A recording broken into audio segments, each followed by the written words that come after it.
ओम श्री परमात्मने नमः। अर्जुन के मन में कुटुंबियों के मरने का शोक था और गुरुजनों को मारने के पाप का भय था। अर्थात यहाँ कुटुंबियों का वियोग हो जाएगा तो उनके अभाव में दुख पाना पड़ेगा, ये शोक था। और परलोक में पाप के कारण नरक आदि का दुख भोगना पड़ेगा, ये भय था। अतः भगवान ने अर्जुन का शोक दूर करने के लिए 11वें से 30वें श्लोक तक का प्रकरण कहा और अब अर्जुन का भय दूर करने के लिए क्षात्र धर्म विषय तक आगे का प्रकरण आरंभ करते हैं।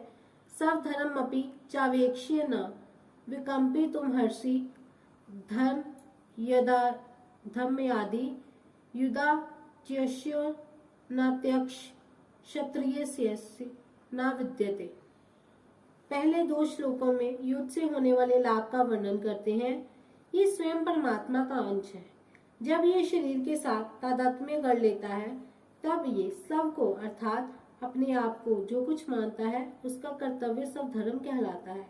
जैसे कोई अपने आप को ब्राह्मण, क्षत्रिय, वैश्य अथवा शूद्र मानता है तो अपने अपने वर्णोचित कर्तव्यों का पालन करना उसका सब धर्म है।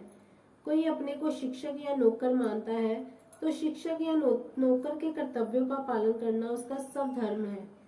कोई अपने को किसी का पिता या किसी का पुत्र मानता है तो पुत्र या पिता के प्रति किए जाने वाले कर्तव्यों का पालन करना उसका सब धर्म है। यहाँ क्षत्रिय के कर्तव्य कर्म को धर्म नाम से कहा गया है। क्षत्रिय का खास कर्तव्य कर्म है युद्ध से विमुख न होना। अर्जुन क्षत्रिय है, अतः युद्ध करना उनका सब धर्म है। इसलिए भगवान कहते हैं कि अगर सब धर्म को लेकर देखा जाए तो भी क्षात्र धर्म के अनुसार तुम्हारे लिए युद्ध करना ही कर्तव्य है। अपने कर्तव्य से तुम्हें कभी विमुख नहीं होना चाहिए। धर्ममय युद्ध से बढ़कर क्षत्रिय के लिए दूसरा कोई कल्याणकारक कर्म नहीं है। अर्थात क्षत्रिय के लिए क्षत्रिय के कर्तव्यों का अनुष्ठान करना ही खास काम है। अर्जुन ने 7वें श्लोक में प्रार्थना की थी कि आप मेरे लिए निश्चित श्रेय की बात कहिए। उसके उत्तर में भगवान कहते हैं कि श्रेय तो अपने धर्म का पालन करने से ही होगा। किसी भी दृष्टि से अपने धर्म का त्याग कल्याणकारक नहीं है। अतः तुम्हें अपने युद्ध रूप धर्म से विमुख नहीं होना चाहिए। देही के विवेक का वर्णन करने के बाद अब भगवान यहाँ से 38वें श्लोक तक देही के सब धर्म पालन का वर्णन करते हैं। कारण कि देही के विवेक से जो तत्व मिलता है वही तत्व देह के सदुपयोग से सब धर्म के पालन से भी मिल सकता है। विवेक में जानना मुख्य है और सब धर्म पालन में करना मुख्य है।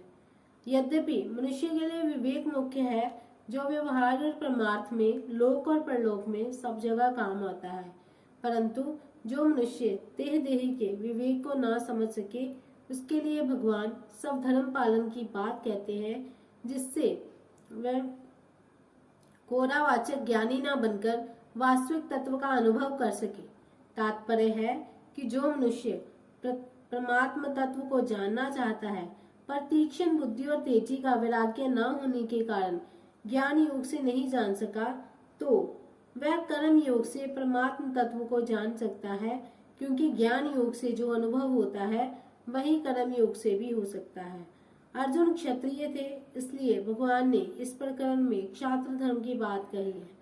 वास्तव में यह क्षात्र धर्म चारों वर्णों का उपलक्षण है, इसलिए ब्राह्मणादि अन्य वर्णों को भी यहाँ अपना अपना धर्म समझ लेना चाहिए।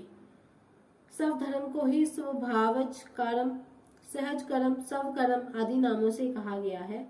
स्वार्थ, अभिमान और फलेच्छा का त्याग करके दूसरे के हित के लिए कर्म करना सब धर्म है।